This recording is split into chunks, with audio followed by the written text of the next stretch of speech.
सभी को जय जिनेन्द्र।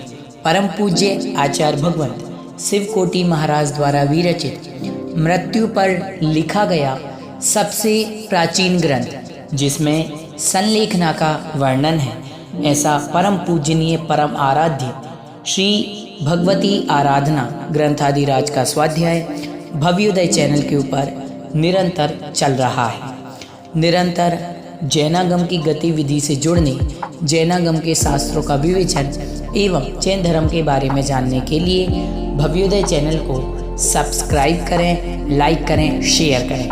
आइए प्रारंभ करते हैं।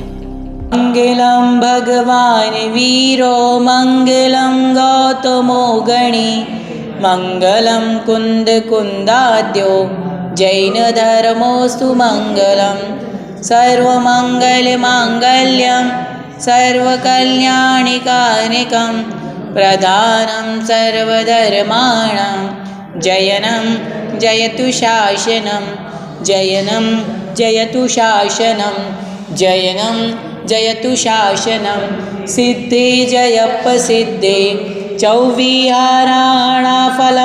पत्ते वन्दिता अर्हन्ते वोच्छम आराहणा कमसो। जय बोलिए देवादिदेव 1080 बड़े बाबा आदिनाथ भगवान की। जय बोलिए आचार्य भगवंत शिवकोटि मुनि महाराज की। परम पूज्य आचार्य गुरुदेव विद्यासागर जी महाराज की। परम पूज्य मुनि पुंगव सुधा सागर जी महाराज की। कल चर्चा चल रही थी, आचार्य भगवंत बता रहे थे कि मरण कितने प्रकार के होते हैं? 17 प्रकार के मरण होते हैं, जिसमें आचार्य भगवंत ने प्रारंभ के 3 मरण की चर्चा की थी। सबसे पहला मरण था अवीची मरण। कौन सा मरण? अवीची मरण में आचार्य भगवंत ने बताया था कि जो हमारी पल पल आयु के निषेक, पल पल जो आयु घट रही है ना, और पल पल मृत्यु हो रही है, हम सोचते हैं कि अरे आज तो हम इतने साल के, इतने वर्ष के, इतने दिन के हो गए। नहीं, परंतु कायदे में क्या होता है, आप देखोगे सिद्धांत की दृष्टि से, तो उतने दिन जीवन के क्या हो गए? कम हो गए। उतने दिन जीवन के हमारे क्या हो गए? कम हो गए। तब हमारे लिए क्या चाहिए कि पल पल तो मरण हो ही रहा है, क्यों ना हम पल पल भगवान का नाम जाप करें। दूसरा बताया था तद्भव मरण। तद्भव मरण में आचार्य भगवंत ने बताया था कि हम अनेक भव, अनंत भव अभी तक हम ले चुके हैं, और अनंत भवों में हम क्या हो चुके हैं? मर चुके हैं। पहले क्या बने? कभी गाय बने, कभी चींटी बने, कभी मच्छर बने, कभी मक्खी बने, कभी मेंढक बने, और सब पर्याय को धारण कर करके हमने बार बार क्या कर लिया? मरण कर लिया। कर लिया कि नहीं? मरण कर लिया और फिर जन्म प्राप्त किया, फिर मरण किया, फिर तो वो क्या कहलाता है? तद्भव मरण। फिर कहा था अवधि मरण। अवधि मरण आचार्य भगवंत ने क्या बतलाया था? आचार्य भगवंत ने बतलाया था कि जैसी आयु अभी है, जो आयु हम अभी प्राप्त कर रहे हैं, वैसी आयु फिर बाद में अगले भव में प्राप्त करना, वैसी आयु का बंद करके फिर मरण करना, वो अवधि मरण आचार्य भगवंत ने बतलाया था। अब बाल मरण को कहते हैं, बाल के मरण को बाल मरण कहते हैं। बाल के मरण को बाल मरण कहते हैं। वह बाल 5 प्रकार का है। अव्यक्त बाल, व्यवहार बाल, ज्ञान बाल, दर्शन बाल, चारित्र बाल। अव्यक्त छोटे बच्चे को कहते हैं, जो धर्म अर्थ काम को नहीं जानता, न जिसका शरीर उसका आचरण करने में समर्थ है, वह अव्यक्त बाल है। अब क्या कह रहे हैं आचार्य भगवंत? बाल मरण। बाल मरण को, बाल के मरण को बाल मरण कहते हैं। और वह कितने प्रकार का बतलाया? बाल मरण 5। वह बाल कितने प्रकार का है? 5 बाल 5 प्रकार का है। अव्यक्त बाल, व्यवहार बाल, ज्ञान बाल, दर्शन बाल, चारित्र बाल। अव्यक्त छोटे बच्चे को कहते हैं, जिसका धर्म अर्थ काम को नहीं जानता और न जिसका शरीर ही आचरण करने में समर्थ है। अर्थात वो छोटा बच्चा जिसका शरीर आचरण करने में समर्थ है नहीं है, अभी जो इतनी तरीके से धर्म का पालन नहीं कर सकता, वह अव्यक्त बाल। जो लोक में वेद और समय संबंधी व्यवहार को नहीं जानता, इन विषयों में शिशु के समान व्यवहार है। अर्थात जो व्यक्ति धर्म के स्वरूप को जानता नहीं, अर्थात जो लोक में वेद आदि जो कहे गए हैं और समय संबंधी व्यवहार को जानता नहीं है, वो तो अभी धर्म में क्या है, शिशु है, तो वह व्यवहार बाल। अर्थ और तत्व के श्रद्धांत से रहित मिथ्या दृष्टि दर्शनवाद, जिसको भगवान के वचनों के ऊपर श्रद्धा नहीं है, उसको धर्म में श्रद्धा है ही नहीं, वो तो धर्म के स्वरूप को जानता ही नहीं, उसको तो तत्व पर श्रद्धा है ही नहीं, तो वो मिथ्या दृष्टि हो गया। मिथ्या दृष्टि कौन सा बाल? दर्शन बाल। दर्शन बाल बतलाया। फिर आचार्य भगवंत कहते हैं कि वस्तु को यथार्थ रूप से ग्रहण करने वाले ज्ञान से जो हीन है वह ज्ञान बाल। अभी जो ज्ञान में बाल हैं वो ज्ञान को प्राप्त नहीं कर पा रहा, ज्ञान में अभी शिशु है, वो क्या कहलाता है? ज्ञान बाल। जो चारित्र पालन किए बिना जीते हैं वे चारित्र बाल। जो चारित्र का पालन ही नहीं करते, सम्यक्त्व चारित्र का, वो कौन कहलाते हैं? चारित्र बाल। 5 बाल हो गए। कौन कौन से? अव्यक्त बाल, व्यवहार बाल, दर्शन बाल, ज्ञान बाल, चारित्र बाल। समझ आ गया?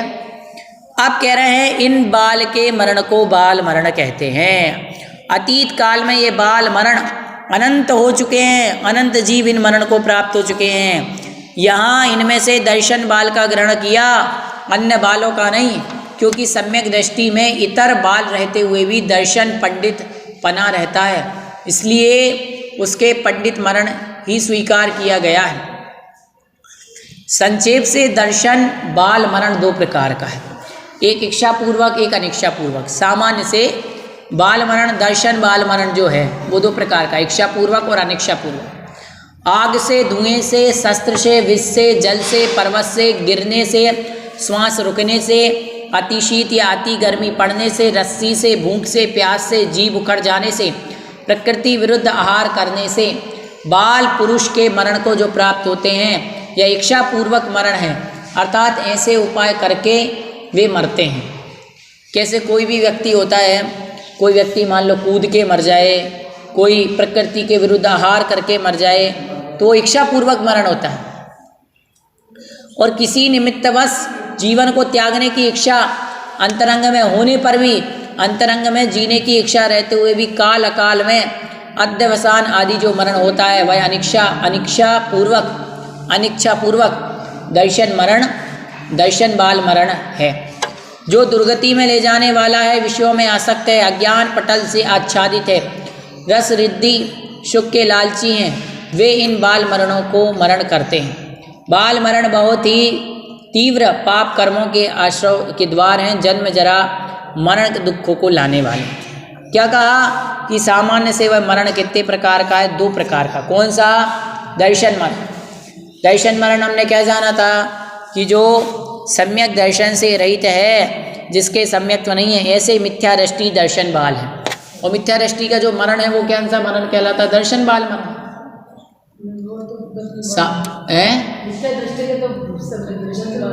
दर्शन बाल मरण है।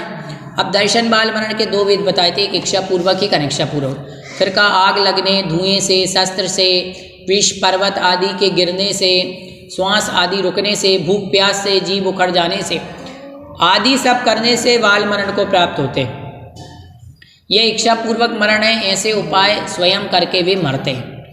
या किसी निमित्तवश या जीवन को त्यागने की इच्छा होने पर भी अंतरंग में जीने की इच्छा रहते हुए अकाल या काल में अध्यवसाय आदि से जो मरण होता है वह अनिच्छापूर्वक मरण। एक तो कोई व्यक्ति खुद जाकर के मरता है, और एक मरण जैसे कोई आत्महत्या आदि नहीं कर लेता, पर्वत से कूद जाता है, फांसी लगा लेता है, स्वयं को चाकू तलवार मान लेता है, जला लेता है, तो वो कैसा? इच्छापूर्वक मरण। और एक व्यक्ति मर तो रहा है लेकिन अंतरंग में तो जीने की इच्छा है, तो अनिच्छापूर्वक मरण होगा। कैसा होगा? अनिच्छापूर्वक मरण, कि वो तो मरना तो चाहता नहीं है पर वो मर रहा है। तो ये आपका क्या हो गया? बाल मरण। तो अब समझ में आया कि बाल मरण है क्या? बाल के मरण को बाल मरण। अब बाल अपन किस में समझें? दर्शन में बाल है, जो ज्ञान में बाल होता है, चारित्र में बाल होता है। ज्ञान में बाल और दर्शन में बाल और चारित्र में बाल का मतलब क्या है? इनमें बाल का मतलब आचार्य भगवंत ने बताया है कि जो अभी मिथ्या दृष्टि है, जिसने अभी सम्यक्त को प्राप्त नहीं किया है, वो दर्शन बाल है। अर्थात अभी सम्यक दर्शन में क्या है, बाल है, बच्चा है, अभी उसने उसको प्राप्त नहीं किया। ज्ञान बाल, जिसने अभी ज्ञान को प्राप्त नहीं किया वो ज्ञान बाल। चारित्र बाल, जिसने अभी चारित्र को प्राप्त नहीं कर पाया, चारित्र पाल करने के जो योग्य नहीं है, वो क्या कहलाता है, चारित्र बाल। तो इस प्रकार से आचार्य भगवंत ने बाल मरण के कितने भेद बतलाए, 5 भेद बतलाए हैं। समझ में आ गए ये बाल मरण के 5 भेद। बाल मरण के पश्चात आचार्य भगवंत अगला बतलाते हम सभी को। बाल मरण के बाद पंडित मरण, पंडित मरण को कहते हैं हम। इसके 4 भेद, व्यवहार पंडित, सम्यक पंडित, ज्ञान पंडित और चारित्र पंडित। अब पंडित मरण के बारे में बतला रहे कि 4 भेद, व्यवहार पंडित, सम्यक पंडित, ज्ञान पंडित और चारित्र पंडित। जो लोक में वेद और समय और व्यवहार में निपुण हैं वह व्यवहार पंडित है। जो लोग व्यवहार दर्शन आदि में निपुण हैं वो व्यवहार पंडित। जो अनेक शास्त्रों के ज्ञाता हैं या सेवा बौद्धिक आदि गुणों से युक्त हैं वे व्यवहार पंडित हैं। जो शायक सम्यक औपसम्यक सम्यक दर्शन से युक्त हैं वे दर्शन पंडित। दर्शन पंडित क्या है, दर्शन पंडित का मतलब होता है जो सम्यक दर्शन से क्या है, युक्त है। कौन सा सम्यक दर्शन, औपसम्यक, शायक सम्यक या शायक, कोई सा भी सम्यक दर्शन हो, जो इन सम्यक दर्शन से युक्त होते हैं वो क्या कहलाते हैं, वो पंडित हैं। लेकिन कौन से, दर्शन पंडित हैं, क्योंकि उन्होंने सम्यक दर्शन को क्या कर लिया है, प्राप्त कर लिया। जो मति आदि 5 प्रकार के सम्यक ज्ञान रूप से परिणत हैं वह ज्ञान पंडित है। जो सामायिक छेदोपस्थापना परिहार विशुद्धि सूक्ष्म शांपरा यथाख्यात में से किसी एक चारित्र के पालक है वे चारित्र पंडित। समझ गए। ज्ञान दर्शन और चारित्र पंडितों का अधिकार है। व्यवहार पंडित, मिथ्या दृष्टि का तो बाल मरण होता है और सम्यक दृष्टि का मरण दर्शन पंडित मरण होता है। जो यदि अपन सम्यक दृष्टि हैं और अपना मरण होवे तो अपना कहलाएगा दर्शन पंडित मरण, और मिथ्या दृष्टि है तो बाल मरण। कोई मिथ्या दृष्टि यदि मरण करेगा तो कौन सा मरण, बाल मरण। कोई 8 साल से कम उम्र का यदि मरण को प्राप्त करता है तो वो क्या कहलाता है, बाल मरण। समझ गए, बाल मरण समझ गए। बाल मरण क्या है। और पंडित मरण का मतलब होता है कि जो सम्यक दर्शन के साथ मरण करता है। सम्यक दृष्टि का जो मरण होगा वो कौन सा मरण होगा, सम्यक दृष्टि का जो मरण होगा वो दर्शन पंडित मरण। वह दर्शन पंडित मरण नरक में, भवनवासी देवों में, वैमानिक देवों में, ज्योतिषी देवों में, व्यंतरों में, द्वीप समुद्रों में होता है दर्शन पंडित मरण। ज्ञान पंडित मरण इन्हीं में होता है। यहाँ पर बता रहा है कि वह दर्शन पंडित मरण किस में होगा, सम्यक दृष्टि का होता है। तो दर्शन पंडित मरण किसके होगा, दर्शन पंडित मरण नारकियों के होगा, भवनवासी, वैमानिक, ज्योतिषी और व्यंतर देवों में होगा, और द्वीप और समुद्रों में होगा। समझ रहे, असंख्यात जो द्वीप और समुद्र होते हैं उनमें ये मरण होता है। अब ज्ञान पंडित मरण भी इन्हीं के होता है। ज्ञान पंडित मरण भी क्या, इनके ही होता है। किंतु केवल ज्ञान और मना पर्याय ज्ञान पंडित मरण मनुष्य लोक में ही होता है। केवल ज्ञान और मना पर्याय ज्ञान जिसके पास है वो वाला पंडित मरण मनुष्य लोक में ही होता है। क्यों, मना पर्याय ज्ञान 2.5 द्वीप के अलावा और तो कहीं पाया नहीं जाएगा। न तो नारकियों में होगा क्या, न तिर्यंचों में होगा। तो ये किसके होगा, मनुष्यों के ही होगा। किसके होगा, ये मनुष्यों के ही होता है ना। फिर कह रहे हैं ओसन्न मरण। आचार्य भगवंत ने फिर उसी के आगे चर्चा चल रही है, ओसन्न मरण। अब ओसन्न मरण के बारे में बतला रहे हैं कि ओसन्न मरण क्या है। अभी तक ये आचार्य भगवंत ने यहाँ पे पंडित मरण बताया। पंडित मरण के बाद आसन्न मरण, ओसन्न मरण जो होता है उसका नाम उसे बता रहा है। कह रहे निर्वाण मार्ग पर प्रस्थान करने वाले संयमियों के संग में जो हीन हो गया उसे निकाल दिया गया, वह ओसन्न कहलाता है। कह रहे निर्वाण के मार्ग पर जो प्रस्थान करने वाले संयमी हैं उनके संग में जो हीन हो गया। कई बार साधु संग में, कई साधु संत महामुनिराज होते हैं वो संग में हीन हो जाते हैं, तप शक्ति आदि किसी भी माध्यम से हीन हो जाएं तो उनको क्या कर दिया जाता है, संग से निकाल दिया जाता है तो वो क्या कहलाता है? ओसन्न, ओसन्न कहलाता है। और उनके मरण को ओसन्न मरण कहते हैं। ऐसे साधु जो संघ से निष्कासित हैं, वो मोक्ष मार्ग से यदि उन्हें निकाल दिया जावे तो वो क्या कहलाता है? ओसन्न मरण। ओसन्न के ग्रहण से पार्श्वस्थ स्वच्छंद कुशील संसक्तों का ग्रहण होता है। कहा भी है पार्श्वस्थ स्वच्छंद कुशील और संसक्त ये ओसन्न होते हैं। ये मोक्ष मार्ग के लिए प्रस्थान करने वाले साधु संघ से बाहर होते हैं। जैसे कोई बहुत बड़ा साधु का मुनि का संघ होता है, अब संघ में 25, 50, 100 साधु होते हैं। अब कोई साधु चारित्र से, संयम से, दर्शन किसी भी चीज़ से शिथिल हो, उसे संघ से निकाल दिया जावे या वो गुरु की आज्ञा में नहीं रहे और फिर यदि उसका मरण होता है तो कौन सा मरण कहलाएगा? ओसन्न मरण, आसन्न मरण, है ना। आप कह रहे हैं रिद्धियों के प्रेमी, रसों में आसक्त और दुख से भीत, सदा दुख के कातर कषायों में संलग्न, आहार आदि संज्ञा के अधीन, पापवर्धक शस्त्रों के अभ्यासी, 13 प्रकार की क्रियाओं में आलसी, सदा संक्लेश युक्त चित्त वाले, भोजन और उपकरणों में प्रतिबद्ध, निमित्त शास्त्र मंत्र औषधि आदि से आजीविका करने वाले, गृहस्थों का भैयावृत्ति करने वाले, गुणों से हीन, गुप्तियों और समितियों में उदासीन, संवेग भाव से मंद, 10 प्रकार के धर्म में मन न लगने वाले, सदोष चारित्र वाले मुनियों के अवसन्न, उनको अवसन्न कहते हैं। इस प्रकार से रहते हुए बेचारे हजारों भवों, मर कर के हजारों भवों में क्या करते रहते हैं? भ्रमण करते रहते हैं और दुख उठाते उठाते पार्श्वस्थ रूप में चिरकाल तक विहार करके अंत में आत्मा की शुद्धि करके यदि वे मरते हैं तो प्रशस्त मरण होता है। आचार्य भगवंत क्या कह रहे हैं कि ऐसे कितने कितने समय तक ये घूमते रहते हैं। और घूमते घूमते क्यों घूम रहे हैं?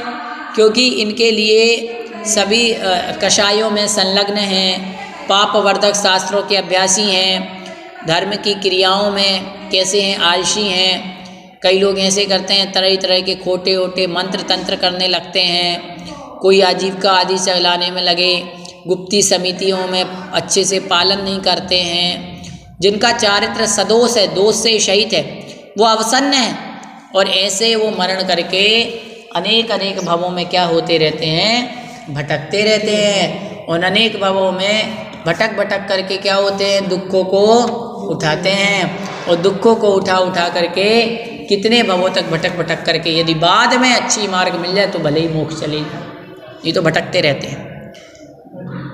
फिर कह रहे हैं सम्यक दृष्टि संयता संयत के मरण को बाल पंडित मरण कहते हैं। अब कौन सा मरण आ गया? बाल पंडित मरण। तो बाल पंडित मरण क्या है? कह रहे जो सम्यक दृष्टि संयता संयत है। कहने का तात्पर्य जो पंचम गुण स्थानवर्ती होता है, जिसके संयम असंयम का भाव होता है, यदि यह बाल और पंडित दोनों ही होता है तो इसके स्थूल हिंसा आदि से विरति रूप चारित्र दर्शन दोनों होंगे। अतः यह चारित्र पंडित भी है और दर्शन पंडित भी है, किंतु कुछ सूक्ष्म असंयम से निवृत्ति नहीं होती, इसलिए चारित्र में बाल है। चारित्र में अभी बाल क्यों कहा? चारित्र में बाल इसलिए है क्योंकि अभी उसने क्या प्राप्त नहीं कर पाया? वो पूर्ण चारित्र को प्राप्त नहीं कर पाया। और जब तक पूर्ण चारित्र को प्राप्त नहीं कर लेता तब तक तो बाल ही रहेगा। अभी 2 प्रतिमा है, 5 प्रतिमा है, छुल्ला केलक है, अभी मुनि थोड़ी बना है। और जब तक मुनि नहीं बना है जब तक वो बाल ही रहेगा, मतलब उसके चारित्र कम ही रहेगा। तो चारित्र तो है पर चारित्र पूरा नहीं है। तो ये कौन सा मरण हो गया? बाल पंडित मरण। अब कह रहे हैं बाल पंडित मरण गर्वज और पर्याप्तक तिर्यंच तथा मनुष्यों में होता है। बाल पंडित मरण गर्भज और पर्याप्तक तिर्यंचों में होता है। अब दर्शन पंडित मरण तो इनमें होता है और देव और नारकियों में भी होता है। दर्शन पंडित मरण देव और नारकियों में भी होता है ना। इस प्रकार से आचार्य भगवंत ने बताया कि सम्यक दृष्टि संहिता संयत के मरण को बाल पंडित मरण कहते हैं, क्योंकि यह बाल है और पंडित दोनों ही हैं। इसके स्थूल हिंसा रूप से विरति रूप चारित्र और दर्शन दोनों होते हैं। अतः यह चारित्र पंडित भी है, दर्शन पंडित भी है, किंतु कुछ सूक्ष्म असंयम से निवृत्ति नहीं होता, इसलिए चारित्र में बाल है। यह बाल पंडित मरण गर्भज और पर्याप्तक तिर्यंच तथा मनुष्यों में होता है। कह रहे हैं कि जो गर्भ जन्म प्राप्त करते हैं ना मनुष्य, वही समूर्धन मनुष्य नहीं करेंगे। जो गर्भ जन्म, जैसे कि अपन ने अभी गर्भ जन्म प्राप्त किया तो अपन लोग ही व्रत को धारण करेंगे। जिसके व्रत होंगे कायदे की बात, जो पंचम गुण स्थान वर्ती होगा, जो छुल्लक छुल्लिका आदि बन सकेगा, आरिका आदि बन सकेगा, प्रतिमाओं को धारण कर सकेगा, केवल वही बाल पंडित मरण को कर पाएगा। आगे कहते हैं शल्य मरण, सशल्य। सशल्य मरण के बारे में बता रहे कि सशल्य मरण क्या है। सशल्य मरण के दो भेद, शल्य के दो भेद होते हैं, द्रव्य शल्य और भाव शल्य।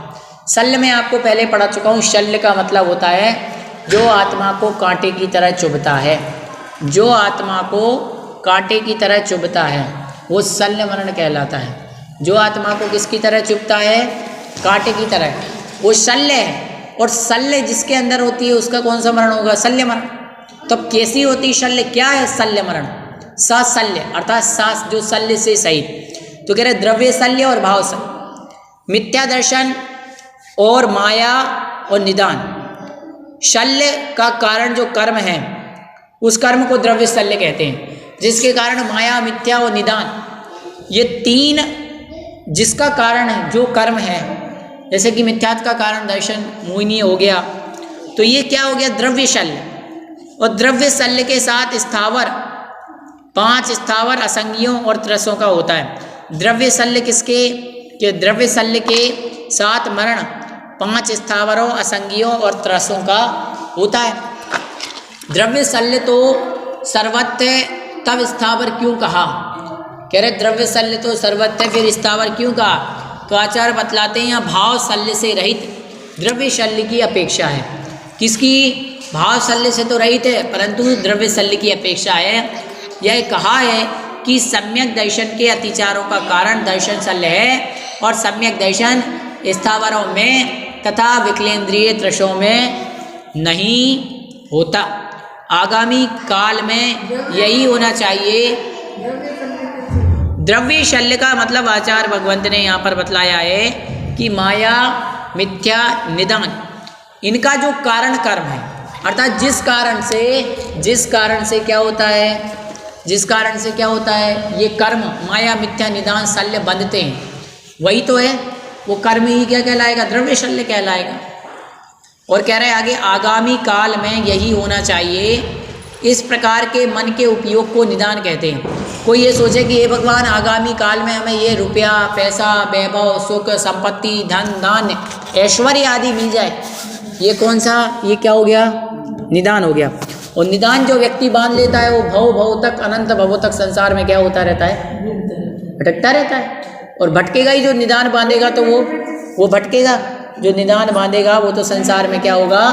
भटकता ही रहेगा। कह रहे मोक्ष में दोष लगाना, मोक्ष मार्ग में जो दोष लगावे, किस में दोष लगावे? जो मोक्ष मार्ग में दोष लगावे, मार्ग का जो नाश करे, मिथ्या मार्ग का कथन करे, मोक्ष मार्ग का कथन ना करना, जो मोक्ष मार्गी हैं उनमें भेद डालना, ये मिथ्या दर्शन शल्य है।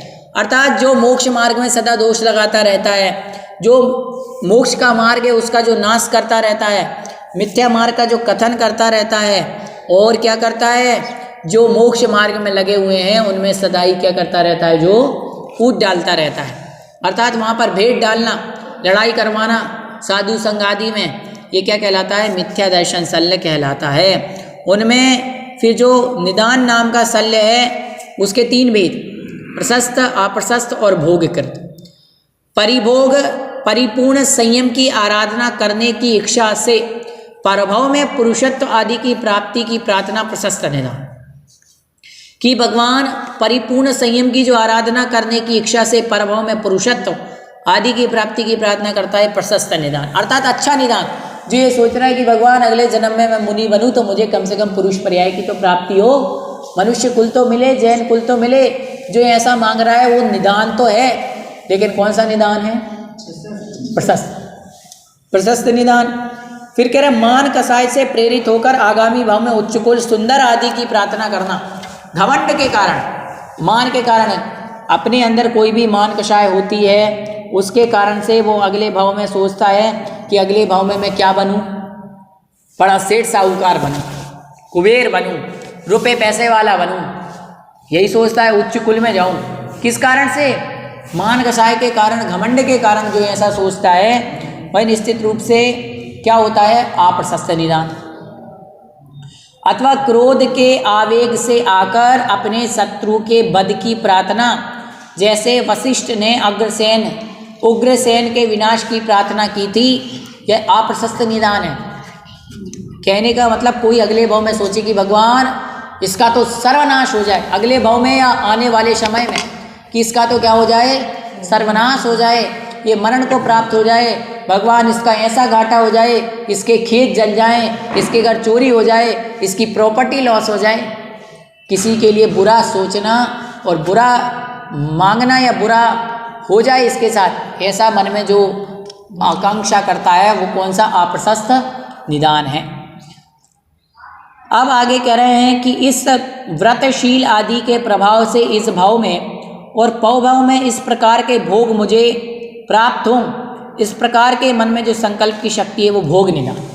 अगले भाव में मुझे भगवान अच्छे रुपया मिले, अच्छे पैसा मिले, अच्छा घर मिले, अच्छी अच्छी देवियाँ मिले, स्वर्ग में जाऊं तो बहुत अच्छी रानियाँ मिले, अप्सराएँ मिले, देवियाँ मिले, बढ़िया खाना पीना ना बनाना पड़े, मुश्किल ना हो, परेशानी ना हो, संकट ना आए, ऐसा जो सोचना क्या है, भोग निदान। कि अपन भगवान से मांग रहे तो क्या मांग रहे, भोग मांग रहे।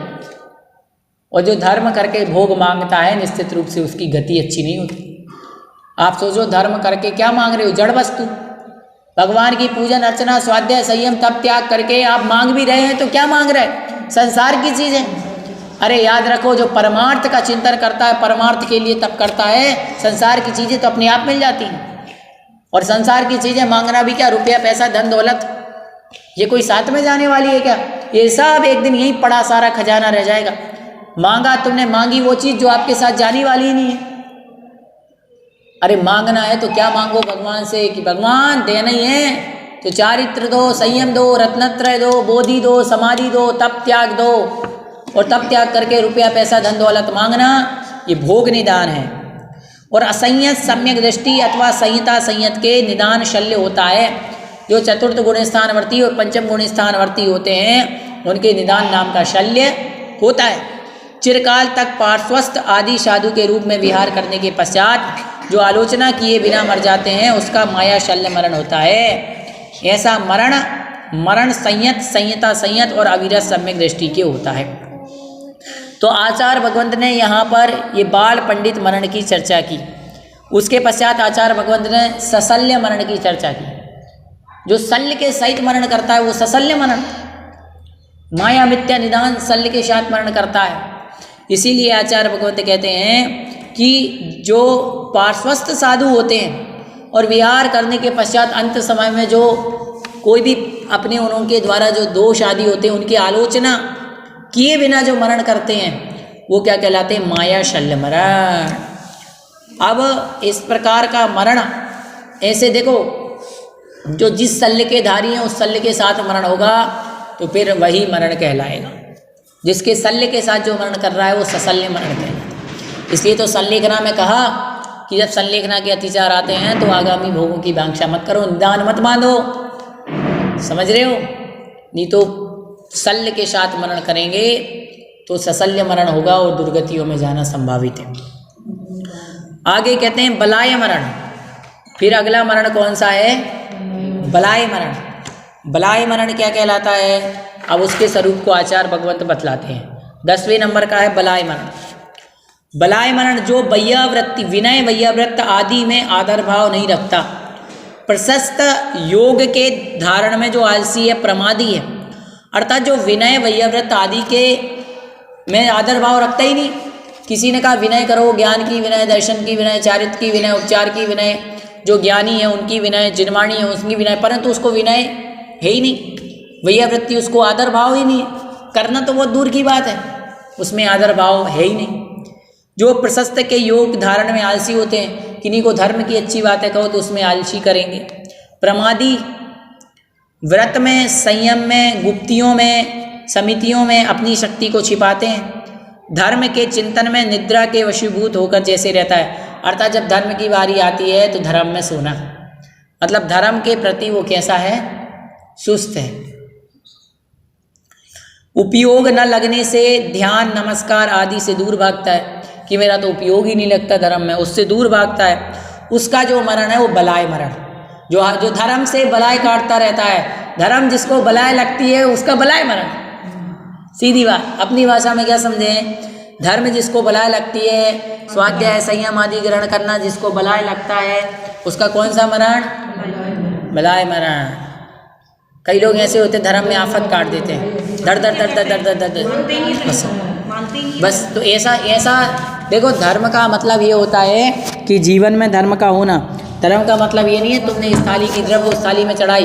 बोले आलसी हैं, मंदिर जाने की कहो, अरे कौन जावे, संयम के पालन में करे कौन करे। अपन बोले चलो मंदिर चलो, वो कहने से जाएगा और अपन दोबारा कहने जाएगा, कौन सी भलाई है। हाँ यही है कौन सी भलाई आ गई।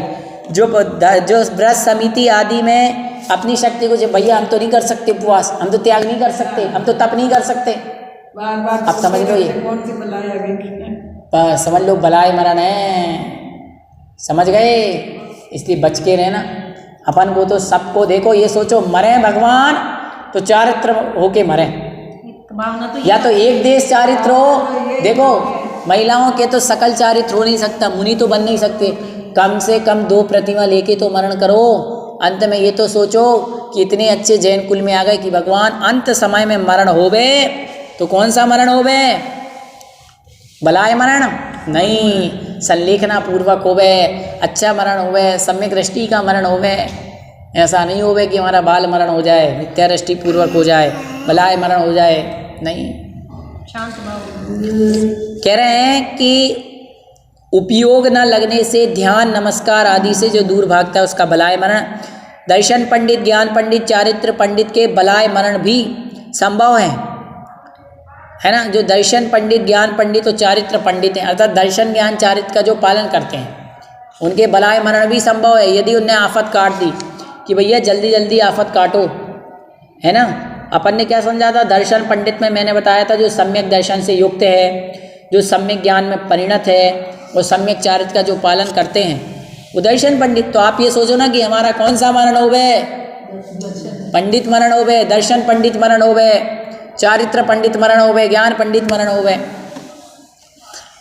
लेकिन उनके बलाय मरण भी संभव है यदि वो भी आफत काटते में, तो समझ रहे हो। ओसन्न मरण और सशल्य मरण में नियम से बलाय मरण होता है। नहीं, वो तो जब है कि जब कोई नमोकार सुना रहा है उसको पसंद नहीं आ रहा है कि हाँ वही तो, बस यही है। मान ली उसको, हाँ बस जिसमें आलस आ रहा है, धर्म में मन ही नहीं लग रहा। इसके अतिरिक्त बलाय मरण जो होता है, फिर कह रहे हैं कि शल्य रहित विरक्त होकर चिरकाल तक रत्नत्रय का जो पालन करता है, किंतु मरण समय संस्तर रूप आरूढ़ होकर शुभ उपयोग से दूर भागता है, शुभ भाव से स्थिर ना रह करके बलाय मरण। देखो वही बता दी, जीवन भर तो तप त्याग संयम किया, चारित्र का पालन किया, लेकिन अंत समय आ गया भाई साहब, अब तो अपन से कोई धर्म नहीं होगा।